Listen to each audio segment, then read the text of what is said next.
Gimana kalau saya gagal? Gimana kalau semua itu nggak berhasil? Gimana kalau saya meninggal?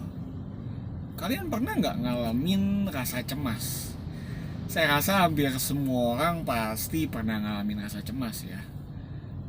Tapi hari ini saya habis renungan dan baca tentang Matius 6 ayat 25 sampai 33. Bahas tentang hal kekhawatiran. Tuhan gak pengen kita khawatir. Tuhan pengen kita percaya sama Dia. Dalam ayat-ayat itu Tuhan bahkan negasin bahwa dengan kamu cemas, umur kamu juga gak akan bisa bertambah. Dan saya juga belajar bahwa energi yang kita gunakan untuk kita cemas atau memikirkan kecemasan kita sebenarnya bisa kita gunakan untuk menyelesaikan masalah tersebut. Yang jadi masalah, kadang kita dan pikiran kita tuh udah terlalu penuh dengan rasa cemas itu. Terus solusinya harus gimana? Apakah harus hidup tanpa memikirkan masa depan? Apakah harus hidup tanpa rasa cemas? Tuhan juga ada ngasih tahu sebenarnya. Serahkanlah segala bebanmu kepada Yesus dan pikulah kuk yang kupasang, katanya kan. Karena kuku enak dan ringan. Cuma Tuhan gak segampang itu Tuhan. Pikiran saya nih udah terlalu terisi dengan pikiran-pikiran negatif. Sehingga apa yang saya pikirkan ya ujung-ujungnya ke semua hal yang buruk yang bisa terjadi gitu. Di sini saya mau bagiin sebuah solusi yang saya juga temuin di internet. Istilahnya adalah flip the script atau diubah apa yang kita pikirkan. Contoh, misalnya kamu lagi buka bisnis, terus kamu berpikir, aduh gimana ya kalau misalnya bisnisnya gagal, aduh gimana ya kalau misalnya nggak ada yang beli. Kamu balik,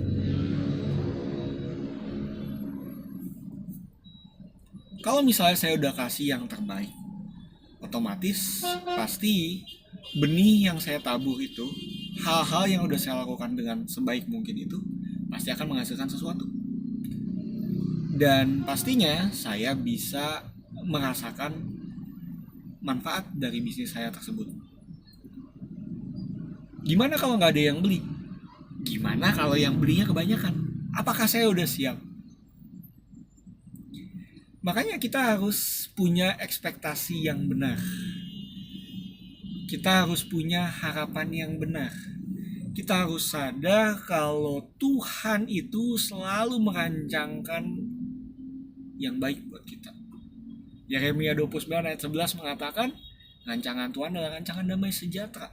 Bahasa Inggrisnya, to make you prosper. Untuk membuat kamu makmur. Kebayangkan betapa Tuhan tuh pengen kita sukses. Permasalahannya kita lebih sering dengerin dunia dan setan dibanding dengerin firman Tuhan. Kita lupa bahwa di Roma 8 ayat 28 juga Tuhan udah ngomong gitu, bahwa Allah turut bekerja dalam segala hal untuk mendatangkan kebaikan. Dan di sini kita harus sadar gitu, Tuhan bisa menggunakan kegagalan kita pun untuk menjadikan kita jadi lebih baik, atau menjadikan situasi kita lebih baik daripada yang sebelumnya. Makanya penting banget buat kita baca Alkitab, kenali Tuhan, kenali sifatnya Tuhan, dan kenali maunya Tuhan dalam hidup kita.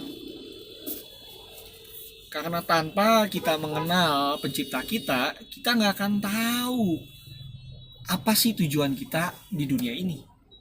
Karena tanpa kita mengenal pencipta kita, kita juga gak akan pernah tahu maksud, tujuan, dan gimana cara kita beroperasi. Kasarnya, kalau misalnya ada yang bikin sendok tapi bentuknya aneh, orang yang pertama kali tahu adalah orang yang pertama kali tahu gimana cara menggunakannya dan fungsinya adalah penciptanya. Makanya, supaya kamu bisa jadi sukses, supaya kamu bisa mengatasi kecemasan kamu, tanya sama Tuhan.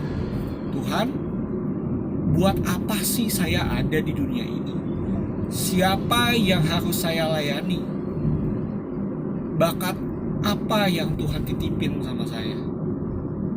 Saya percaya dengan kita mengenal Tuhan dan janjinya, kecemasan itu akan hilang dengan sendirinya. Semua pikiran negatif kita akan digantikan dengan janji-janji firman Tuhan. Contoh misalnya kalau kita takut umur kita pendek, kita bisa lihat dari Mazmur Daud bahwa umur manusia tuh 70 sampai 80. Lebihnya kesengsaraan. Berarti kita bisa punya ekspektasi, oke, setidaknya saya bisa hidup sampai 70 tahun. Nah, kita bisa juga mengandalkan janji-janji yang lain dalam firman-firman yang lain. Seperti kalau kita pengen jadi sukses, kita bisa baca Amsal-Amsal Salomo. Kita bisa mencari hikmat dari sana dan mengaplikasikannya supaya misalnya kita mau bikin bisnis, kita bisa lihat dari cara Salomo berbisnis dan kita bisa belajar gimana caranya untuk menghindari kegagalan-kegagalan tersebut.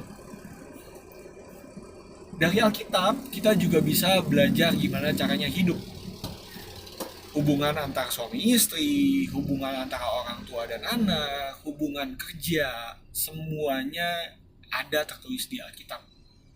Makanya, kalau kalian pengen obat dari kecemasan kalian, jawabannya deketin diri sama Tuhan. Minta dipimpin sama Tuhan dan Roh Kudus setiap hari. Saya percaya rasa cemas itu cuma akan jadi sebuah memori atau jadi sebuah bahan bakar yang membuat kita jadi semakin semangat lagi sama Tuhan. Membuat kita jadi semakin semangat lagi karena kita ngeliat gitu. Oke, kalau misalnya saya kepikiran nih, produk saya kurang bagus, berarti saya masih bisa meningkatkan lagi produk tersebut. Berarti produk saya masih bisa jadi lebih baik lagi. Berarti produk saya bisa bantu lebih banyak orang lagi. Saya harap video ini ngebantu kamu yang lagi ngadepin kecemasan. Carilah dahulu kerajaan Allah dan kebenarannya, maka semuanya itu akan ditambahkan kepadamu. Matius 6 ayat 33. Percaya sama Tuhan bahwa Tuhan udah tahu semua kebutuhan kamu karena Dia yang menciptakan kamu dan kejadian kamu tuh dahsyat dan ajaib. Tuhan Yesus memberkati. Bye.